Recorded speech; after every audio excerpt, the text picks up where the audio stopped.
Hello बच्चों, कैसे हो आप? आई होप आप सभी अच्छे होंगे। आज का हमारा स्टैटिक्स का जो टॉपिक है, सांख्यिकी का जो टॉपिक है, हमारा टॉपिक क्या है? चैप्टर बोल दो आप, नया चैप्टर। वो चैप्टर हमारा है सैम्पलिंग।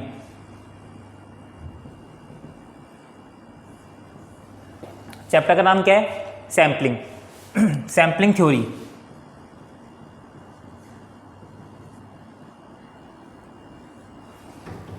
सैम्पलिंग थ्योरी हिंदी में क्या बोलते हैं इसको? हिंदी में इसको बोलते हैं प्रतिचयन।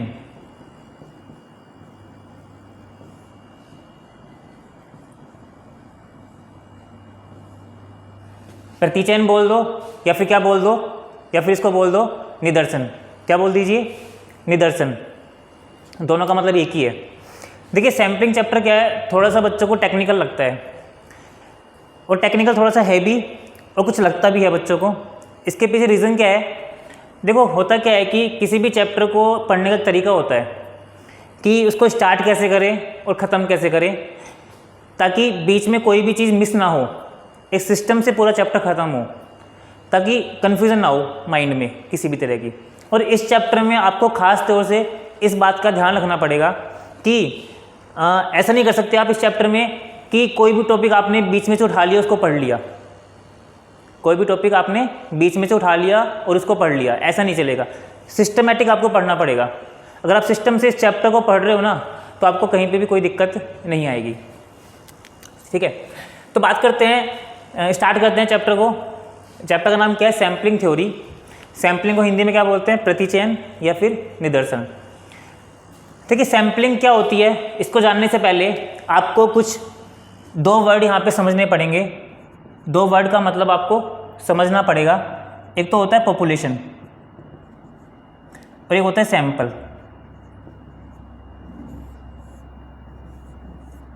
एक तो क्या होता है? पॉपुलेशन, और एक होता है सैंपल।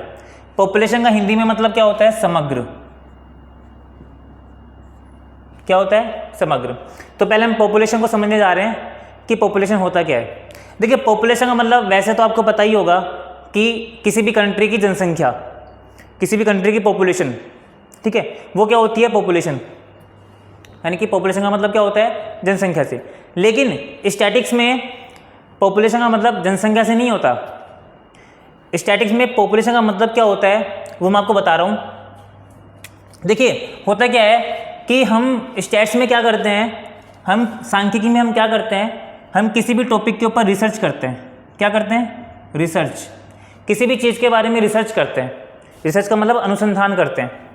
क्या करते हैं? अनुसंधान। अनुसंधान बोल दो, शोध बोल दो, एक ही बात है। तो अनुसंधान में शामिल होने वाली जितनी भी इकाइयाँ हैं ना, जितनी भी यूनिट्स हैं, उन सबको हम क्या बोलते हैं? उन सबको हम बोलते हैं क्या? पॉपुलेशन। तो जितनी भी इकाइयों के बारे में हम रिसर्च कर रहे हैं, जितनी भी इकाइयों के बारे में हम स्टडी कर रहे हैं, वो सब हमारा क्या कहलाता है? वो सब हमारा कहलाता है पॉपुलेशन, है ना। जैसे एग्जांपल के लिए मान के चलो कि मैं किसी टॉपिक के बारे में रिसर्च कर रहा हूँ, और उस टॉपिक के रिगार्डिंग मेरे पास 10,000 क्या हैं? यूनिट्स हैं। कितनी यूनिट्स है बताओ? 10,000। तो बताओ, मैं इन 10,000 यूनिट्स के बारे में क्या करूँगा? स्टडी करूँगा, रिसर्च करूँगा। तो जो 10,000 यूनिट्स है ना, वो मेरे क्या बन जाएंगी? वो मेरा पॉपुलेशन बन जाएंगी। समझ रहे हो? क्योंकि मेरा जो इन्वेस्टिगेशन का जो एरिया है, रिसर्च का जो मेरा एरिया है, वो कितना है? 10,000 यूनिट्स। तो मैंने क्या बोला आपको?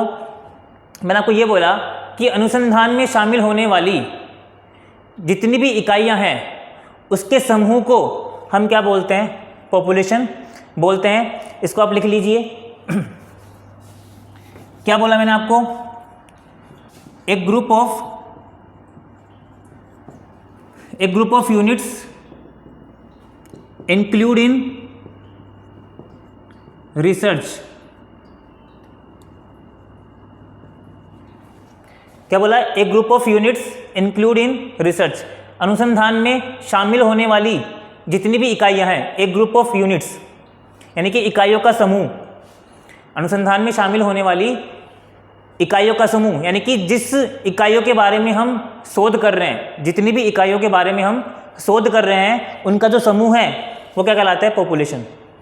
जैसे इसका प्रैक्टिकल एग्जांपल देते हैं। मान के चलो कि एक कॉलेज है, ठीक है, क्या एक कॉलेज है, कॉलेज में मान के चलो 10,000 बच्चे हैं। कितने बच्चे हैं? 10,000 बच्चे हैं, या फिर ऐसा बोल दो 15,000 बच्चे हैं, 15,000। मुझे कॉलेज के बारे में क्या करनी है? मुझे कॉलेज के बारे में स्टडी करनी है, कॉलेज के बच्चों के बारे में मुझे डिटेल स्टडी करनी है। तो मुझे एक चीज़ बताइए, मेरा जो इन्वेस्टिगेशन का जो एरिया है वो क्या है? कॉलेज, और कॉलेज में कितने बच्चे हैं? 15,000। तो मुझे 15,000 बच्चों के ऊपर स्टडी करनी है। तो मुझे बताइए मेरे पास टोटल यूनिट्स कितनी है जिसके बारे में मैं स्टडी करूंगा? 15,000। तो मेरे यहाँ पे जो पॉपुलेशन क्या बन जाएगा? मेरा पॉपुलेशन क्या बन जाएगा? मेरा 15,000 यूनिट्स। क्या बन जाएगा? 15,000 यूनिट्स, ठीक है। अच्छा, क्योंकि मेरा जो इन्वेस्टिगेशन का जो मेरा एरिया है वो क्या है? 15,000 यूनिट्स, ठीक है। तो अनुसंधान में जितनी भी इकाइयाँ शामिल होती हैं ना, उन सभी को हम क्या बोलते हैं? पॉपुलेशन बोलते हैं। ओके, ठीक है। अब जैसे फॉर एग्जांपल के लिए एक को एग्जांपल ले लेते हैं इसका। जैसे मान के चलो कि आपको कोविड में क्या करना है? कोविड में क्या हुआ था कि जितने भी टीचर्स हैं ना, उसके बारे में पता करना है। या फिर मैं ऐसा बोल दूं कि न्यू एजुकेशन पॉलिसी है, क्या अपने पास नई शिक्षा नीति, उसके बारे में टीचर्स की क्या राय है, उसके बारे में टीचर्स की क्या राय है, उसके बारे में मुझे क्या करना है? रिसर्च करना है, ठीक है। तो एक सिटी में जितने भी टीचर्स हैं ना, वो मेरा क्या बन जाएगा? वो मेरा बन जाएगा पॉपुलेशन। मैंने क्या बोला? मुझे जयपुर सिटी के टीचर्स के बारे में पता करना है कि जो जयपुर सिटी के जो टीचर्स हैं वो न्यू एजुकेशन पॉलिसी के बारे में क्या सोचते हैं। तो जयपुर सिटी के जितने भी टीचर्स हैं ना, वो सब मेरा क्या बन जाएगा? वो सब मेरा पॉपुलेशन बन जाएगा, ठीक है। अगला क्या है हमारे पास? सैंपल। अच्छा, पॉपुलेशन का हिंदी में मतलब क्या होता है? समग्र। ध्यान रखना, इसका एक और नाम होता है, वो होता है यूनिवर्स। क्या होता है? यूनिवर्स। यूनिवर्स को हिंदी में क्या बोलते हैं? यूनिवर्स को हिंदी में बोलते हैं, लिख लो, इसको बोलते हैं समष्टि। क्या बोलते हैं? समष्टि। तो पॉपुलेशन बोल दो, यूनिवर्स बोल दो, समग्र बोल दो, समष्टि बोल दो, एक ही बात है, ठीक है। अब बात करते हैं सैंपल। पहले मैं यहाँ पे डेफिनेशन लिख रहा हूँ उसकी। Any fraction of population, any fraction of population which represent population. मैंने क्या बोला? Any fraction of population. लिखो, पॉपुलेशन का वो हिस्सा जो पॉपुलेशन को रिप्रेजेंट करता है। क्या बोला मैंने? पॉपुलेशन का वो हिस्सा जो पॉपुलेशन को रिप्रेजेंट करता है, क्या कहलाता है? सैंपल। सैंपल को हिंदी में क्या बोलते हैं? इसको हिंदी में बोलते हैं न्यायदर्श या फिर प्रतिदर्श। ध्यान रखना, ये जितने भी वर्ड मैं आपको लिखवा रहा हूँ ना, न्यायदर्श, प्रतिदर्श, ये सब आपको पता होना चाहिए, क्योंकि एग्जाम में प्रतिदर्श वर्ड भी यूज कर सकता है, वो आपका न्यायदर्श वर्ड भी यूज कर सकता है, तो ध्यान रखना इस चीज़ का। तो मैंने क्या बोला? Any fraction of population which represents population. अच्छा, एक चीज़ बताइए, अभी मैंने आपको यहाँ पे एग्जाम्पल लिया था। मैंने एग्जाम्पल क्या लिया था बताइए? मैंने कॉलेज के बारे में स्टडी की थी। कॉलेज में कितने बच्चे थे? 10,000। मैं कॉलेज के बारे में क्या कर रहा हूँ? रिसर्च कर रहा हूँ, जिसमें 10,000 बच्चे हैं। एक कॉमन सेंस लगा के एक बात बताइए, क्या मैं सभी 10,000 बच्चों से क्वेश्चन पूछ सकता हूँ? क्या इंक्वायरी कर सकता हूँ? क्या ये पॉसिबल है? क्या 10,000 बच्चों से क्वेश्चन पूछना? नहीं, ये पॉसिबल नहीं है।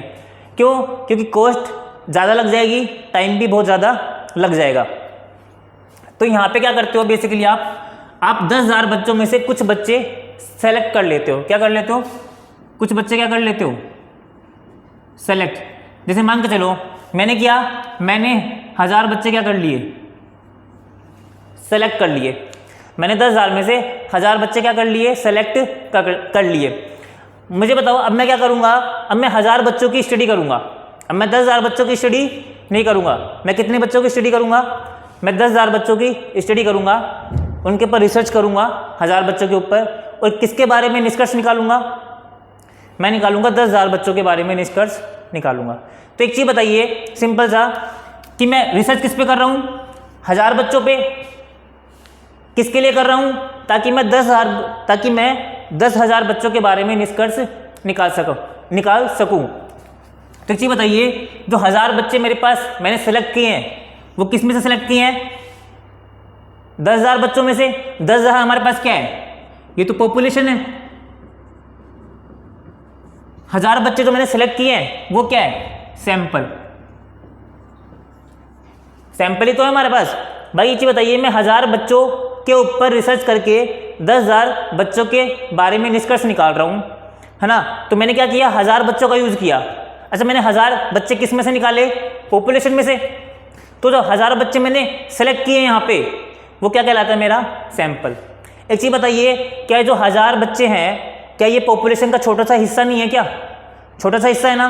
तो मैंने भी तो आपको वही लिखवाया, any fraction of the population, population का वो हिस्सा जो क्या करता है, पॉपुलेशन को रिप्रेजेंट करता है। तो 10,000 में से मैंने 1000 बच्चे निकाले हैं, तो 1000 क्या है, ये पॉपुलेशन का एक हिस्सा है।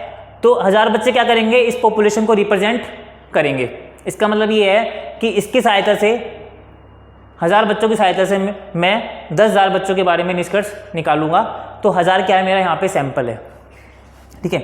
अच्छा, डेली लाइफ में क्या करते हो आपके साथ भी क्या होता है, ये काफ़ी सारी चीज़ें ऐसी होती हैं, आप भी क्या करते हो, सैंपल का यूज़ करते हो। सभी लोग करते हैं सैंपल का यूज़, और सभी के साथ ऐसा हो चुका है। एक चीज़ बताइए, आप कभी भी ब्लड का टेस्ट करवाने जाते हो हॉस्पिटल में, मुझे बताइए डॉक्टर क्या करता है, क्या सारा का सारा खून निकालता है क्या बॉडी में से, नहीं निकालता ना। वो क्या करता है, वो थोड़ा सा खून लेता है आपकी पूरी बॉडी में से, वो केवल थोड़ा सा खून लेता है जांच करने के लिए, वो पता कर सके कि आपकी बॉडी में जो खून है, जो ब्लड है, वो किस टाइप का है, उसका जो ग्रुप है वो कौन सा है, या खून आपका जो ब्लड है वो सही है या नहीं है, ठीक है। तो वो क्या करता है, बेसिकली वो डॉक्टर ब्लड में से आपकी पूरी बॉडी में से थोड़ा सा खून निकालता है। जो थोड़ा सा खून निकालता है ना, उसी को हम क्या बोलते हैं, सैंपल। तो क्या कर रहा है, वो सैंपल के बेसिस पे, वो डॉक्टर क्या कर रहा है, वो सैंपल के बेसिस पे पूरी बॉडी का जो खून है ना, उसके बारे में क्या कर रहा है, पता कर रहा है, ठीक है। तो वो हमारा क्या हो गया, बताइए, सैंपल। एग्जाम्पल और ले लीजिए, भाई घर में क्या होता है, चावल बनाते हैं। अब चावल पके नहीं पके, उसके लिए हम क्या करते हैं, बेसिकली हम थोड़े से चावल क्या करते हैं, टेस्ट करते हैं, ताकि वो पके नहीं पके। ऐसा थोड़ी ना होता है कि पूरे के पूरे चावल खा जाते हैं, ठीक है। तो वहाँ पे हम क्या करते हैं, सैंपल का यूज़ करते हैं। थोड़े चावल खाते हैं, अगर वो चावल सही होते हैं तो हम क्या बोलते हैं कि आपके चावल क्या हो चुके हैं, पक चुके हैं, अच्छे से बन चुके हैं, ठीक है। तो हम क्या करते हैं, बेसिकली डेली लाइफ में भी सैंपल को यूज़ करते हैं। मैंने आपको मिठाई का एग्जाम्पल दिया था, भाई आप मिठाई की दुकान पर जाते हो, आप थोड़ी सी मिठाई चेक करते हो पहले, है ना, किसका पता करने के लिए कि जो मिठाई है सारी की सारी वो कैसी है, वो सही है या सही नहीं है। तो अब थोड़ी सी मिठाई जो चेक करते हो वो हमारा क्या है, सैंपल, ठीक है। तो मैंने क्या बोला, सैंपल क्या होता है, पॉपुलेशन का ही एक हिस्सा होता है, पहली चीज। सेकंड, वो क्या करता है, पॉपुलेशन को रिप्रेजेंट करता है। मैंने क्या बोला कि सैंपल ऐसा होना चाहिए जो पॉपुलेशन को रिप्रेजेंट करे। सैंपल कैसा होना चाहिए, जो पॉपुलेशन को रिप्रेजेंट करे। ऐसा सैंपल नहीं चलेगा जो पॉपुलेशन को रिप्रेजेंट नहीं करता, समझ गए। थर्ड चीज, सैंपल क्यों निकालते हैं, सैंपल क्यों निकालते हैं बताइए, क्योंकि काफ़ी सारे एरिया ऐसे होते हैं, क्या बोला मैंने, काफ़ी सारे एरिया ऐसे होते हैं जहाँ पे हम सारे के सारे यूनिट्स को स्टडी नहीं कर सकते, पूरे के पूरे पॉपुलेशन को स्टडी नहीं कर सकते। वहाँ पे क्या करना पड़ता है, पॉपुलेशन में से छोटा सा हिस्सा निकालना पड़ता है, उसके बारे में आपको रिसर्च करनी पड़ती है, ठीक है। तो यहाँ पे मैंने, तो उसको हम क्या बोलते हैं, सैंपल। तो मैंने आपको 3 चीज़ें बताई, फिर से रिपीट कर रहा हूँ। सैंपल छोटा सा हिस्सा होता है पॉपुलेशन का, क्यों निकालते हैं, ताकि क्योंकि हम पॉपुलेशन को, पूरे के पूरे पॉपुलेशन को स्टडी नहीं कर सकते, काफ़ी सारे एरिया ऐसे होते हैं, ठीक है। और सैंपल हमेशा कैसा होना चाहिए, जो पॉपुलेशन को रिप्रेजेंट करे। अच्छा, यहाँ पे क्वेश्चन बनता है, यहाँ पे क्वेश्चन ये बनता है कि एक क्वेश्चन ऐसा आया होता है एग्जाम में कि सैंपल क्या है, सैंपल इज, पहला 5 यूनिट्स, 50 यूनिट्स, एनी फ्रैक्शन और फोर्थ नन ऑफ दीज। ये क्या है? एनी फ्रैक्शन है ये। तो बताइए एक चीज बताइए, यहां पे ये क्या है बताइए आपके पास? 5 units, 50 units, any fraction, none. तो आपसे बोल रहा है कि सैंपल कौन सा है। सैंपल का मतलब क्या है? 5 यूनिट से है, 50 यूनिट से है, एनी फ्रैक्शन या फिर नन ऑफ दीज। तो यहां पे आंसर क्या आएगा? Any fraction. देखो सैंपल का मतलब उससे नहीं होता 5 यूनिट या 10 यूनिट। सैंपल का मतलब क्या होता है? किसी एक हिस्से से होता है। किससे होता है? फ्रैक्शन से। फ्रैक्शन का मतलब हिस्सा, किसका? पॉपुलेशन का। उस हिस्से में कितनी भी यूनिट्स हो सकती हैं, ऐसे नहीं कि 5 यूनिट्स हो सकती हैं या फिर 50 हो सकती हैं। जितना बड़ा पॉपुलेशन होगा उतना बड़ा क्या होगा? सैंपल होगा, उतनी ज़्यादा यूनिट्स होंगी। जितना छोटा पॉपुलेशन होगा उतनी क्या होंगी? कम यूनिट्स सैंपल में होंगी। तो सैंपल का मतलब किसी यूनिट से नहीं होता। सैंपल का मतलब कैसे होता है? Any fraction of the population. ठीक है, ओके। अब बात यहां पे करते हैं हम किसकी, कि मैंने आपको यहां पे बताया, इसको मैं उठा रहा हूं,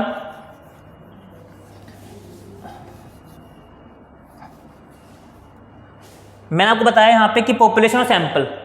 ठीक है,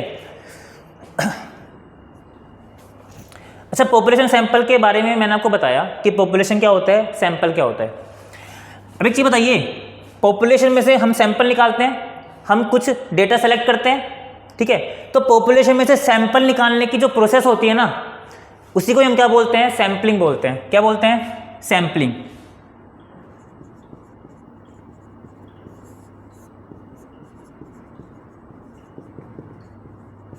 मैंने क्या लिखा है? पॉपुलेशन में से सैंपल निकालने की जो प्रोसेस है उसको हम क्या बोलते हैं? सैंपलिंग।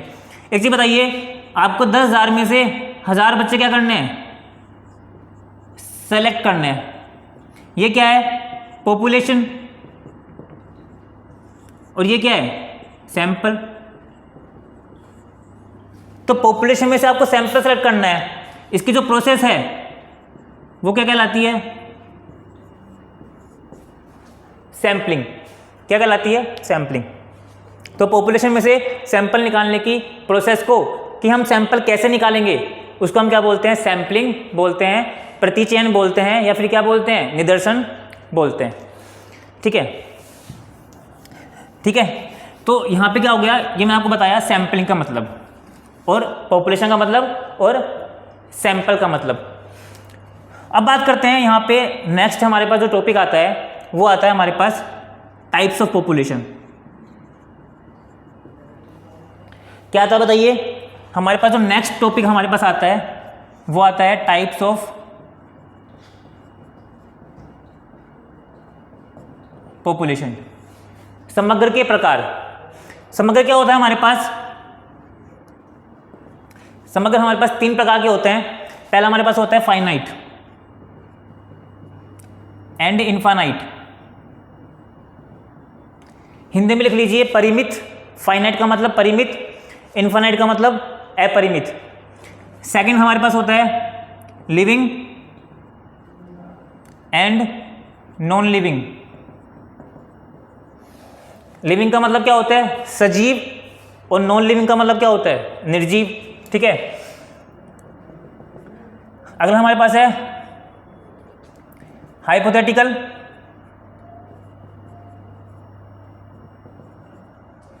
और एंड रियल।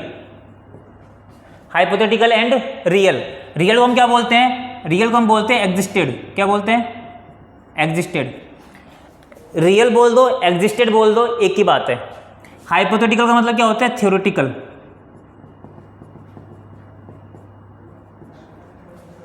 ठीक है, तो हाइपोथेटिकल बोल दो, थ्योरेटिकल बोल दो, एक ही बात है। रियल बोल दो, एग्जिस्टेड बोल दो, एक ही बात है। हाइपोथेटिकल का मतलब होता है काल्पनिक, थ्योरेटिकल का मतलब होता है सैद्धांतिक। ठीक है, रियल का मतलब क्या होता है? वास्तविक या फिर यथार्थ। रियल बोल दो, एग्जिस्टेड बोल दो, है ना? ठीक है, दोनों का मतलब एक ही है। हिंदी में इसका मतलब आप लिख लेना, रियल को क्या बोलते हैं? वास्तविक या फिर यथार्थ। हाइपोथेटिकल को क्या बोलते हैं? हाइपोथेटिकल को बोलते हैं काल्पनिक, और थ्योरेटिकल को बोलते हैं सैद्धांतिक। ठीक है, अब बात करते हैं तीन तरह के क्या होते हैं हमारे पास पॉपुलेशन होते हैं। देखिए सबसे पहले समझते हैं फाइनाइट क्या होते हैं। भाई फाइनाइट का मतलब आपको पता ही है, परिमित, जिसको हम काउंट कर सकते हैं, जिसकी हम गणना कर सकते हैं, वो फाइनाइट है। जिसको हम काउंट नहीं कर सकते, जिसकी कोई वैल्यू नहीं होती, वो क्या है? इनफाइनाइट। ये तो आपको पता ही है। ठीक है, हम पहले किसकी बात कर रहे हैं? फाइनाइट एंड इनफाइनाइट की। ठीक है, फाइनाइट का मतलब परिमित, इनफाइनाइट का मतलब अपरिमित। मैं एक चीज बताइए, एग्जांपल देता हूं। कॉलेज में 10,000 बच्चे हैं, एक कॉलेज है, मुझे कॉलेज के बारे में क्या करनी है? स्टडी करनी है। और कॉलेज में कितने बच्चे हैं? 10,000। ये मेरा क्या है बताइए? पॉपुलेशन। ये मेरा क्या है? पॉपुलेशन ही तो है। अरे 10,000 बच्चों के बारे में मैं रिसर्च कर रहा हूँ, मेरा एरिया क्या है रिसर्च का? 10,000 बच्चे, कॉलेज, तो 10,000 क्या है मेरा? पॉपुलेशन। लेकिन कौन सा पॉपुलेशन है ये? फाइनाइट है या फिर इनफाइनाइट है? ये आपका फाइनाइट है, क्योंकि आप इसको काउंट कर सकते हो। भाई 10,000 बच्चे गिन सकते हैं ना, 10,000 काउंटेबल है, तो कौन सा हो गया? फाइनाइट। तो ये क्या होगा आपका? फाइनाइट। दूसरा इनफाइनाइट, जैसे जिसको आप काउंट ही नहीं कर सकते। जैसे मैं आपको बोलूं कि आकाश में तारों की संख्या, एक चीज बताइए, आकाश में तारों की संख्या आप गिन सकते हो? नहीं, अनकाउंटेबल है, वो क्या है? इनफाइनाइट। सर में बालों की संख्या आप गिन सकते हो? नहीं गिन सकते, वो क्या है? अनकाउंटेबल। ठीक है, तो वो कौन सा हो गया आपका? इनफाइनाइट। ठीक है, अगला कौन सा बताइए? अगला हमारे पास है living and non living.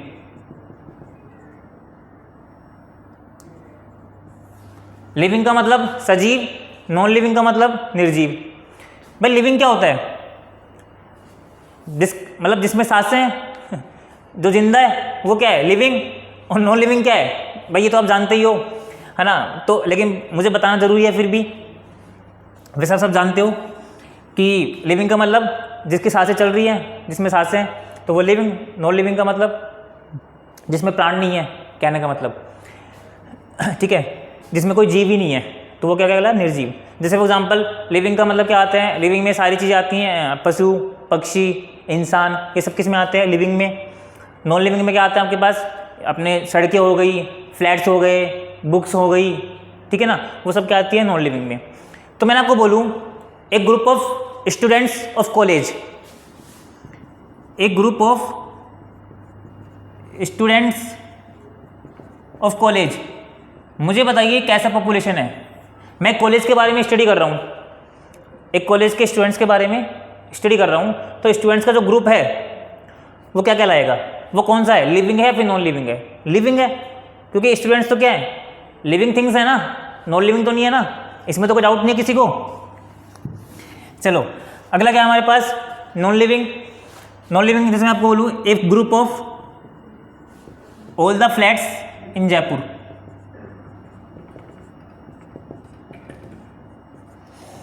All the flats, Jaipur के सभी फ्लैट्स का ग्रुप, समूह। तो जयपुर में जितने भी फ्लैट्स हैं उन सब का समूह पॉपुलेशन है। ठीक है, कौन सा पॉपुलेशन है बताइए? मतलब पॉपुलेशन क्यों है? क्योंकि मैं जयपुर के फ्लैट्स के बारे में रिसर्च कर रहा हूँ। क्या कर रहा हूँ मैं जयपुर के फ्लैट्स के बारे में रिसर्च कर रहा हूँ। तो मुझे बताइए, तो ये जो पॉपुलेशन हो गया जिसके बारे में मैं रिसर्च करता हूँ, वो क्या कहलाता है? पॉपुलेशन। तो जयपुर के जितने भी फ्लैट्स हैं उन सबका जो ग्रुप है वो मेरा पॉपुलेशन है। लेकिन कौन सा पॉपुलेशन है? लिविंग या फिर नॉन लिविंग? वो है नॉन लिविंग, उसमें कोई जीव ही नहीं है, वो क्या है? निर्जीव है, नॉन लिविंग है। ठीक है, अच्छा बात करते अगला कौन सा है? हाइपोथेटिकल, या फिर क्या बोल दो इसको? थ्योरेटिकल। एक होता है हाइपोथेटिकल या फिर थ्योरेटिकल, और दूसरा कौन सा होता है? रियल या फिर एग्जिस्टेड। क्या होता है? एग्जिस्टेड। हाइपोथेटिकल का हिंदी मतलब तो मैं आपको बता चुका हूं भाई, हाइपोथेटिकल है काल्पनिक है, या थ्योरेटिकल का मतलब सैद्धांतिक है, प्रैक्टिकल नहीं है, केवल बुक्स में है, रियलिटी में एग्जिस्ट नहीं करता है। ये तो कौन सा हो गया? हाइपोथेटिकल, केवल कल्पनाओं में है। रियल का मतलब जो वास्तविकता में क्या करता है, एग्जिस्ट करता है, एग्जिस्टेड, जो वास्तविकता में है। जैसे सर इसका एग्जांपल दीजिए, जैसे मैं आपको बोलूं कि वो एग्जांपल ले लीजिए, एक कॉलेज में स्टूडेंट्स की संख्या, एक कॉलेज के बारे में मैं स्टडी कर रहा हूँ, तो मेरा पॉपुलेशन क्या है, कॉलेज के सभी बच्चे, तो वो कौन सा पॉपुलेशन है, रियल पॉपुलेशन है। वास्तविकता में क्या करता है, वो एग्जिस्ट करता है नहीं करता है, करता है बिल्कुल, तो वो रियल पॉपुलेशन हो गया। एक कौन सा हो गया, हाइपोथेटिकल, जो रियलिटी में एग्जिस्ट नहीं करता। जैसे मैं एग्जांपल दूं, भाई आपने डाइस को थ्रो किया, डाइस क्या होता है, पासा। आप लूडो खेलते हो ना, लूडो तो खेलते ही हो, तो वो डाइस का मतलब क्या होता है, पासा। पासे को इंग्लिश में क्या बोलते हैं, डाइस। तो आपने डाइस को थ्रो किया है, मतलब आपने डाइस को फेंका। अब डाइस में 6 नंबर होते हैं। अच्छा, आपने 500 बार डाइस को फेंका, कितनी बार, आपने 500 बार डाइस को फेंका। तो एक चीज़ बताइए, आपने पहली बार डाइस को फेंका, उस पर कुछ ना कुछ गिरा होगा, 1 नंबर गिरा होगा, या फिर 2 नंबर गिरा होगा, या फिर 3 नंबर, या 4 या 5 या 6, तो आपने इसको नोट डाउन कर लिया। फिर आपने सेकंड बार डाइस को थ्रो किया, सेकंड टाइम आपने पासे को फेंका, आपने उसके ऊपर जो भी गिरा आपने उसको नोट डाउन कर लिया। फिर ऐसे आपने तीसरी बार, चौथी बार, 5वीं बार, तो मेरे पास क्या निकल के आया, एक पूरा का पूरा कलेक्शन निकल के आया, किसका, आउटकम्स का। मतलब मेरे पास उसमें जो भी नंबर आया उसको मैंने नोट डाउन कर लिया, वो सब क्या कहलाएगा, मेरा पॉपुलेशन। लेकिन वो जो है पॉपुलेशन, वो कैसा है, वो हाइपोथेटिकल है, वो रियलिटी में एग्जिस्ट नहीं करता है। समझ रहे हो क्या बोल रहा हूँ। तो आपका कौन सा हो गया, हाइपोथेटिकल। तो जितने भी आपके होते हैं ना, आप कोई भी एक्सपेरिमेंट करते हो, जैसे आपने कॉइन को टॉस किया, आपने डाइस को थ्रो किया, ये सब क्या होते हैं, आपके हाइपोथेटिकल में आते हैं। किस में आते हैं, हाइपोथेटिकल में, काल्पनिक। वास्तविकता में ये होते ही नहीं है, ठीक है। अब बात करते हैं इसमें क्वेश्चन कैसे बनेगा, ठीक है।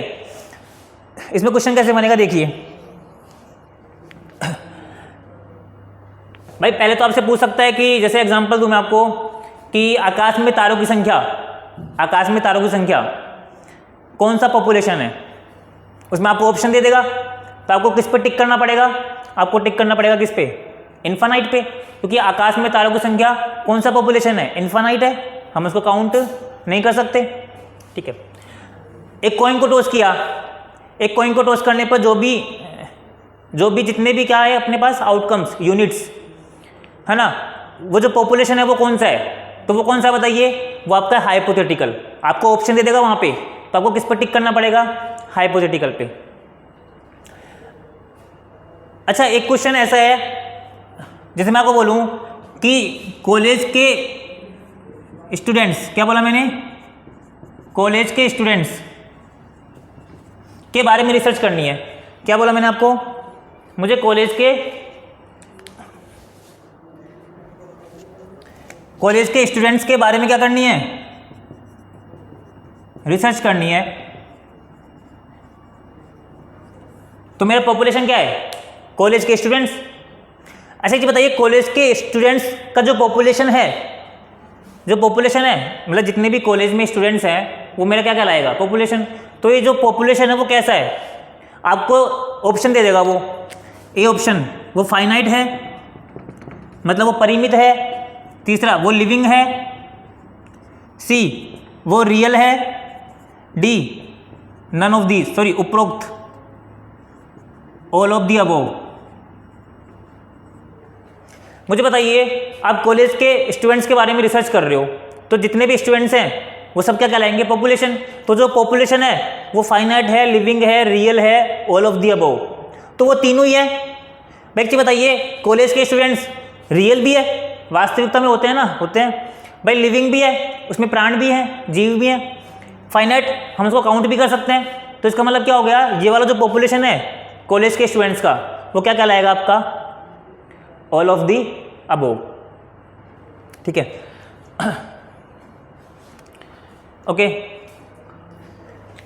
तो ये हमारा क्या हो गया बताइए, ये हमारा तो हो गया। इस तरीके से क्या बनते हैं आपके पास यहाँ पे, इस तरह से आपके पास यहाँ पे क्वेश्चंस बनते हैं कि पॉपुलेशन के क्वेश्चन कैसे कैसे बन सकते हैं। तो नेक्स्ट हमारे पास जो टॉपिक आता है वो हमारे पास है मेथड्स ऑफ सैम्पलिंग। क्या है बताइए, वो टॉपिक हमारे पास क्या है, मेथड्स ऑफ सैम्पलिंग।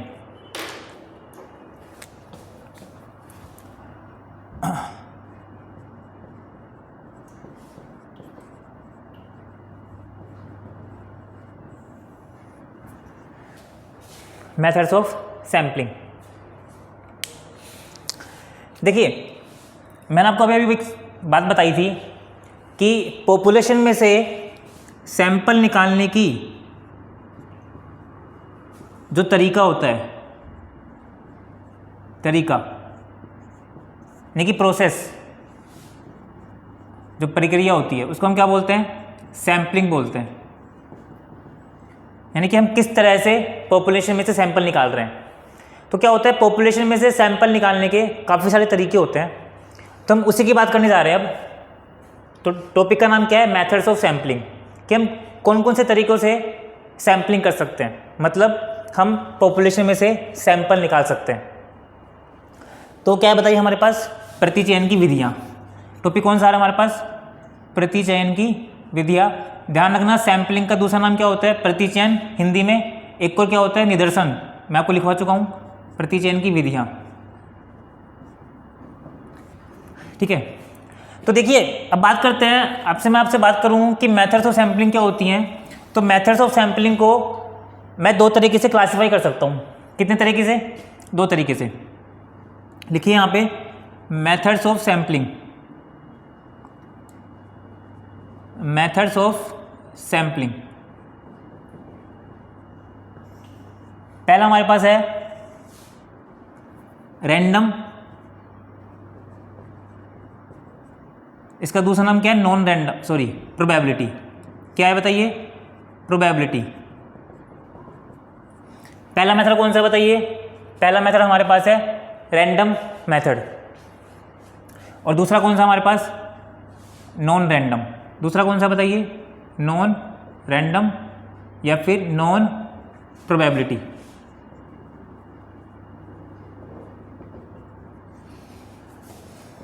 ठीक है, तो देखो सैम्पलिंग, मेथड्स ऑफ सैम्पलिंग हमारे पास दो हैं, पहला रैंडम और दूसरा कौन सा है? Non random.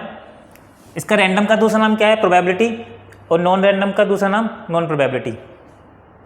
ठीक है, अच्छा रैंडम को हिंदी में क्या बोलते हैं? रैंडम को हम दो नाम से बोलते हैं हिंदी में। पहला होता है दैव और एक होता है यादृच्छिक। क्या होता है? यादृच्छिक। इंग्लिश में ज़्यादा टेक्निकल नेम है यादृच्छिक। किसी भी नाम से आ सकता है एग्जाम में, तो आपको सारे के सारे नाम याद रखने हैं। दैव बोल दो रैंडम को, या फिर यादृच्छिक बोल दो, एक ही बात है। प्रोबेबिलिटी का मतलब क्या होता है? प्रायिकता। तो प्रायिकता विधि, दैव विधि या फिर यादृच्छिक विधि। ठीक है, नॉन रैंडम को क्या बोलते हैं? देखिए यहाँ पे क्या वर्ड लगा दीजिए आप, यहाँ पे एक वर्ड लगा दीजिए गैर। ये दैव है ना, तो यहाँ पे क्या लगा दीजिए? गैर दैव। क्या बन जाएगा? गैर दैव। यहाँ पे क्या यादृच्छिक, ये क्या बन जाएगा?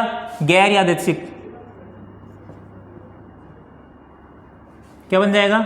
गैर यादृच्छिक। और तीसरा क्या बन जाएगा आपके पास यहाँ पे? नॉन प्रोबेबिलिटी, तो गैर संभावित या गैर प्रायिकता।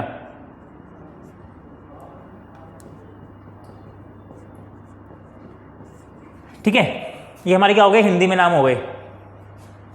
तो मैंने क्या बोला कि पॉपुलेशन में से सैंपल निकालने के दो मेथड हैं, रैंडम और नॉन रैंडम। रैंडम में हमारे पास क्या होता है, अभी हम इसके बारे में बाद में बात करेंगे। मैं आपको पूरा चार्ट लिखवा रहा हूँ कि कौन कौन से कितने कितने मेथड होते हैं। ठीक है, रैंडम क्या होता है, नॉन रैंडम क्या होता है, इसके बारे में बाद में बात करेंगे। तो रैंडम में भी क्या होता है, हमारे पास दो तरह के मेथड होते हैं। पहला हमारे पास होता है अनरेस्ट्रिक्टेड। पहला कौन सा होता है बताइए? अनरेस्ट्रिक्टेड। और इसको हम दूसरा बोलते हैं सिंपल। क्या बोलते हैं पता है? सिंपल। देखो मैं पूरा नाम नहीं लिख रहा हूं, मैंने क्या बोला? Unrestricted random sampling. आप पूरा लिख लेना, यहां पे मैं पूरा नहीं लिख रहा। अनरेस्ट्रिक्टेड रैंडम सैम्पलिंग या फिर सिंपल रैंडम सैम्पलिंग, मैंने सिंपल लिख के छोड़ दिया है। तो अनरेस्ट्रिक्टेड बोल दो या सिंपल बोल दो, एक ही बात है। अच्छा हिंदी में क्या बोलते हैं इसको? हिंदी में बोलते हैं गैर प्रतिबंधित। क्या बोलते हैं? गैर प्रतिबंधित।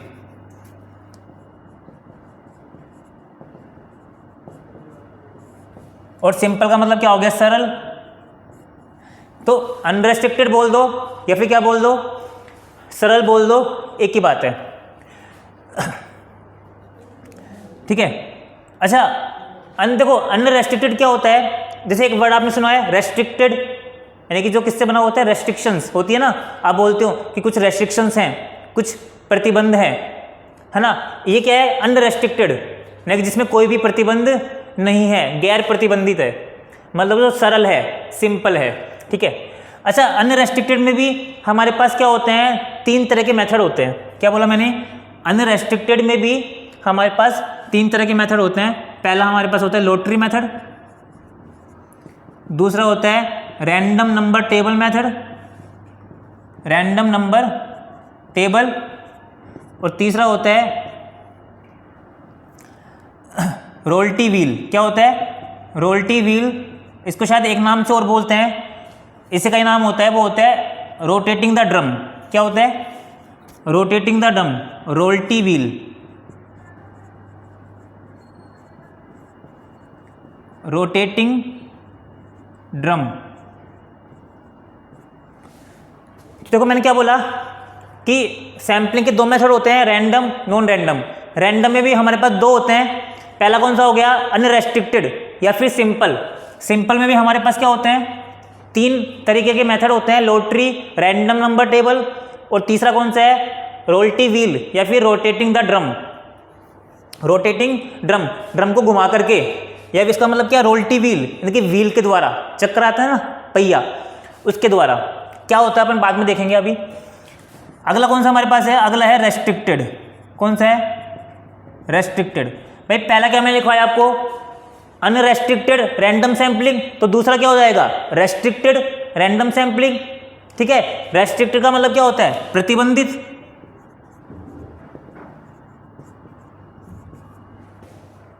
प्रतिबंधित। ठीक है। तो ये हमारा क्या हो गया, इस तरीके से। अब बात करते हैं रेस्ट्रिक्टेड। रेस्ट्रिक्टेड यानी कि प्रतिबंधित, प्रतिबंधित दैव निदर्शन में। क्या बोला मैंने, रेस्ट्रिक्टेड रैंडम सैम्पलिंग, ये हमारा क्या है, प्रतिबंधित दैव निदर्शन। ये तो बोलेंगे हम इसको प्रतिबंधित दैव निदर्शन।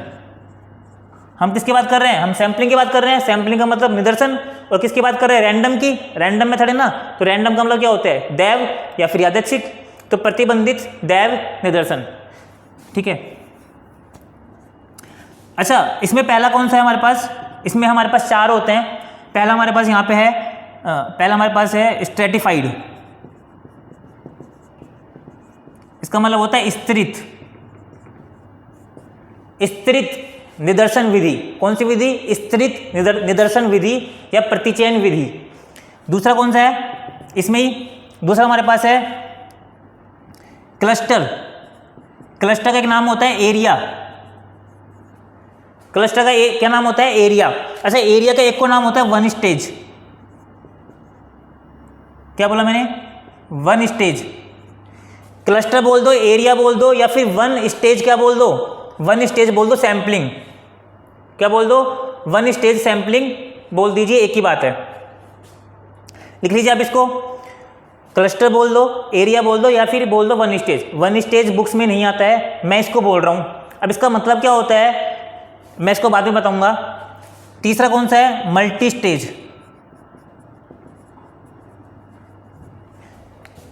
पहले क्या लिखा मैंने आपको, वन स्टेज, और तीसरा कौन सा है, मल्टी स्टेज। समझ गए। अच्छा इसको हिंदी में लिख लीजिए, क्या बोलते हैं इसको, हिंदी में बोलते हैं क्लस्टर को समूह, ये इसको बोलते हैं गुच्छ। क्या बोलते हैं, गुच्छ। क्लस्टर को समूह बोल दो या गुच्छ बोल दो, एक ही बात है। समूह, वहाँ पे वर्ड आ गया समूह निदर्शन विधि, तो उसका मतलब किससे, क्लस्टर से। या फिर गुच्छ निदर्शन विधि, उसका मतलब भी किससे है, क्लस्टर से। ठीक है। तो क्लस्टर बोल दो, एरिया बोल दो, या फिर क्या बोल दो, वन स्टेज, एक ही बात है। अगला कौन सा है, मल्टी स्टेज, बहुस्तरित। ठीक है। अगला कौन सा बताइए, अगला हमारे पास है बहुस्तरित। अच्छा एक और मैं यहाँ पे लिख रहा हूँ, फोर्थ हमारे पास क्या है बताइए। फोर्थ हमारे पास है यहाँ पे, इसको मैं इसके नीचे वाले पॉइंट को मैं ऊपर लिख रहा हूं। फोर्थ हमारे पास है सिस्टमैटिक।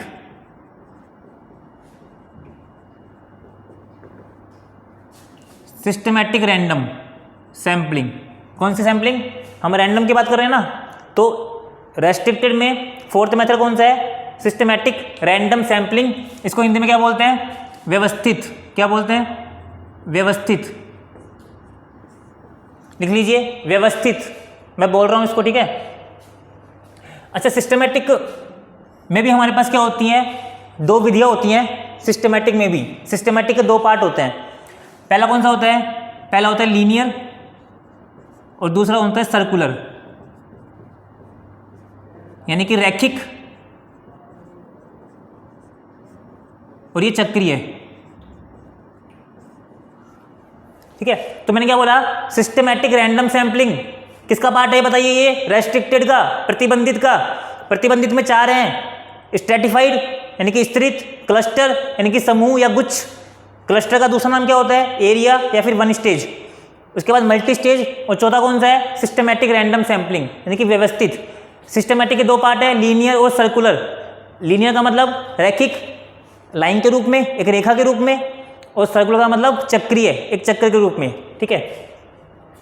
तो हमारा क्या बताइए? पार्टीशन है किसका? रैंडम का, ठीक है। अगला कौन सा बताइए? अगला हमारे पास है नॉन रैंडम। अब बात करते हैं कि नॉन रैंडम में कौन कौन से मेथड हैं। तो नॉन रैंडम में पहला मेथड हमारे पास है पर्पजिव। क्या बताइए? पर्पजिव। पर्पजिव का एक को नाम होता है जजमेंट। जजमेंट। इसका एक को नाम होता है डेलिबरेट।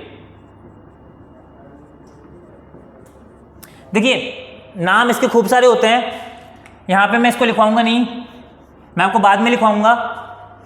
मैं आपको बोल देता हूं एक बार, आपको अगर लिखना है तो लिख लीजिए। Purposive, judgement, deliberate. क्या बोलते हैं इसको? यहां पे लिख रहा हूं मैं, डेलिबरेट, DELIBERATE इंग्लिश में। हिंदी में क्या बोलते हैं? पर्पजिव को उद्देश्यात्मक, जजमेंट को निर्णय और डेलिबरेट को विवेक, विवेक के अनुसार। तो बोल दो इसको क्या बोलते हैं हिंदी में? पर्पजिव को उद्देश्य के अनुसार, उद्देश्यात्मक, जजमेंट निर्णय और डेलिबरेट की विवेक। अच्छा, इसका और नाम होते हैं पर्पजिव के, और भी नाम होते हैं। पर्पजिव हो गया, जजमेंट हो गया, डेलिबरेट हो गया। एक होता है सब्जेक्टिव, एक होता है सेलेक्टिव। क्या बोला मैंने? सेलेक्टिव। एक होता है सब्जेक्टिव, एक होता है ऑथोरेटिव। ये काफी सारे नाम होते हैं, लेकिन मेन नाम तीन इसके यही होते हैं, ठीक है। तो पहला कौन सा हो गया बताइए? पहला हमारे पास कौन सा हो गया? पर्पजिव, जजमेंट या डेलिबरेट। इसका हिंदी में मतलब मैंने आपको लिखवा दिया है कि पर्पजिव को क्या बोलते हैं। देखो अभी मैं इसका मतलब नहीं लिख रहा हिंदी में, लेकिन जब मैं इसको डिफाइन करूंगा ना, तब वहां पे मैं इसका मतलब लिख दूंगा। मैंने आपको वैसे बता दिया है, तो आप इसको लिख लेना। पर्पजिव का मतलब उद्देश्यात्मक, जजमेंट का मतलब निर्णय देना, जज कर देना, निर्णय। डेलिबरेट का मतलब विवेक के अनुसार, विवेक। दूसरा कौन सा है? दूसरा इसमें हमारे पास है, पहला हो गया पर्पजिव, दूसरा हमारे पास इसमें है कोटा, कोटा सैंपलिंग। पहला कौन सा हुआ? नॉन रैंडम में पहला कौन सा है? पर्पजिव सैंपलिंग, और दूसरा कौन सा है? कोटा सैंपलिंग, ठीक है। और तीसरा कौन सा है? तीसरा हमारे पास है स्नोबॉल सैंपलिंग। तीसरा कौन सा बताइए?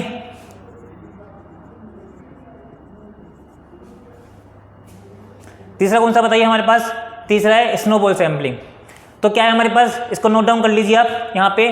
पर्पजिव, डेलिबरेट, पर्पजिव बोल दो, कोटा बोल दो, स्नोबॉल बोल दो, एक ही बात है। अगला मेथड कौन सा हमारे पास?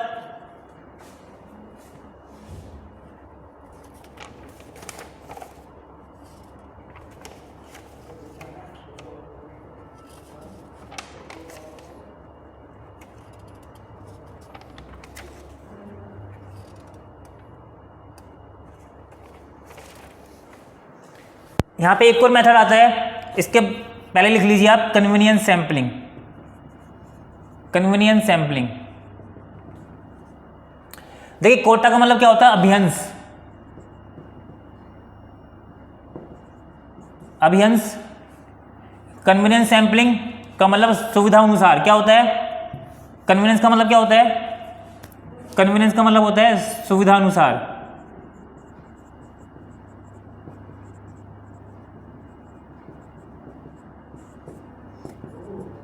एक हमारे पास क्या होता है, एक हमारे पास होता है यहाँ पे स्नोबॉल, स्नोबॉल का दूसरा नाम होता है नेटवर्क,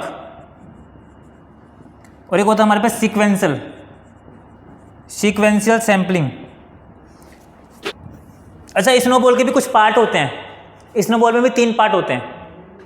कौन कौन सा, डिस्क्रिमिनेटिव, नॉन डिस्क्रिमिनेटिव, लेकिन ये आपके सिलेबस का पार्ट नहीं है, ये संगणक में नहीं पूछा जाएगा, इसलिए मैं केवल इसको यहाँ पे इतना लिख के छोड़ रहा हूँ, ठीक है। पांचवा कौन सा हमारे पास, सीक्वेंशियल, सीक्वेंशियल सैम्पलिंग।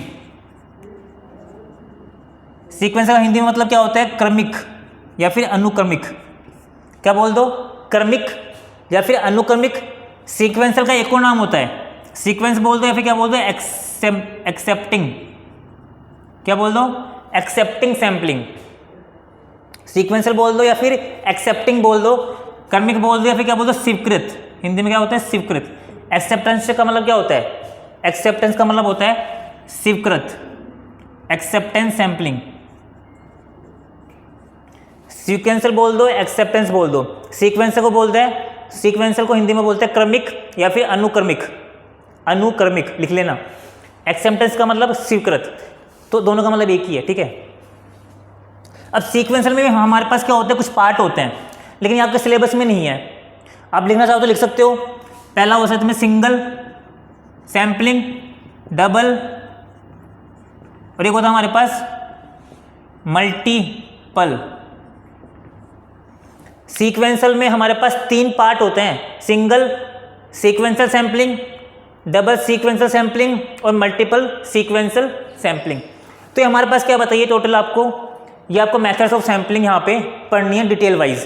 पहले क्या पढ़ना आपको यहाँ पे कि रैंडम का मतलब क्या होता है, नॉन रैंडम का मतलब क्या होता है। फिर आपको पढ़ना है इसके पार्ट्स, अनरेस्ट्रिक्टेड, भाई सैम्पलिंग को मैंने 2 कैटेगरीज, 2 भागों में बांट दिया, रैंडम, नॉन रैंडम, दैव, गैर दैव। दैव में भी हमारे पास 2 हैं, पहला कौन सा है, गैर प्रतिबंधित और प्रतिबंधित। गैर प्रतिबंधित का दूसरा नाम क्या है, सिंपल, सरल, सिंपल रैंडम सैम्पलिंग, इसको हम शॉर्ट में बोलते हैं SRS। क्या बोलते हैं, SRS। एस का मतलब सिंपल, आर का मतलब रैंडम और एस का मतलब sampling, simple random sampling. Unrestricted में 3 मेथड हैं, lottery, random number table, royalty wheel या फिर रोटेटिंग द ड्रम। दूसरा रेस्ट्रिक्टेड में दूसरा मेथड कौन सा है, रैंडम का दूसरा कौन सा है, रेस्ट्रिक्टेड। इसमें 4 हैं, स्ट्रेटिफाइड, क्लस्टर, मल्टी स्टेज और सिस्टमैटिक। सिस्टमैटिक में हमारे पास 2 हैं, लीनियर और सर्कुलर, ठीक है। फिर हमारे पास क्या है, नॉन रैंडम। नॉन रैंडम में हमारे पास 5 मेथड हैं, purposive, quota sampling, convenience, snowball और सीक्वेंशियल। और सीक्वेंशियल का दूसरा नाम क्या है, एक्सेप्टेंस, ठीक है। देखना, ध्यान रखना, इसके जितने भी नाम है ना पर्यायवाची, सिनोनिम्स, वो आपको ध्यान रखने पड़ेंगे, क्योंकि एग्जाम में कोई सा भी वर्ड उठ के आ सकता है। एग्जाम में वो पर्पजिव वर्ड भी दे सकता है, एग्जाम में वो आपको जजमेंट वर्ड भी दे सकता है, समझ रहे हो, इस तरीके से। तो ये आपको ये वाली सारी चीज़ें पढ़नी है। इसमें क्वेश्चन कैसे कैसे बनेंगे वो भी अपन देखेंगे कि किस तरह के क्वेश्चन बन सकते हैं अपन को जब पढ़ेंगे जब, ठीक है। तो टोटल आपको ये चीज़ें पढ़नी है, ये मेन पार्ट है इसका। क्या बोला मैंने आपको, ये मेन पार्ट है पूरे के पूरे सैम्पलिंग का, है ना। इसमें हम पढ़ेंगे इसका डेफिनेशन, इसके एडवांटेज, इसके डिसएडवांटेज, इसके यूजेस, क्या क्या पढ़ेंगे बताइए। एक तो पढ़ेंगे मीनिंग इन सब की, एक पढ़ेंगे इसका यूजेस, एक पढ़ेंगे इसका एडवांटेज, एक पढ़ेंगे डिसएडवांटेज।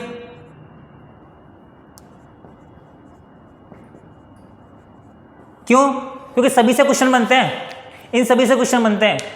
मीनिंग क्या होता है, इसका एक कौन सा मेथड कब काम आता है, स्ट्रेटिफाइड कब काम आता है, यूजेस, इसका एडवांटेज पढ़ेंगे कि इसके क्या एडवांटेज हैं, क्या क्या लाभ हैं, डिसएडवांटेज क्या क्या नुकसान है, ये सारी चीज़ें पढ़ेंगे, क्योंकि सभी में से क्या बनते हैं, क्वेश्चन बनते हैं। तो सैम्पलिंग को मैंने 2 भागों में बांट दिया, रैंडम, नॉन रैंडम। रैंडम को भी 2 भागों में बांट दिया, अनरेस्ट्रिक्टेड और रेस्ट्रिक्टेड। अनरेस्ट्रिक्टेड को 3 भागों में बांट दिया, लोटरी, रैंडम और रोल्टी। रेस्ट्रिक्टेड को 4 भागों में बांट दिया, स्ट्रेटिफाइड, क्लस्टर, मल्टी स्टेज और सिस्टमेटिक। सिस्टमेटिक को 2 में बांट दिया और नॉन रैंडम को मैंने 5 भागों में बांट दिया, इस तरीके से। ओके,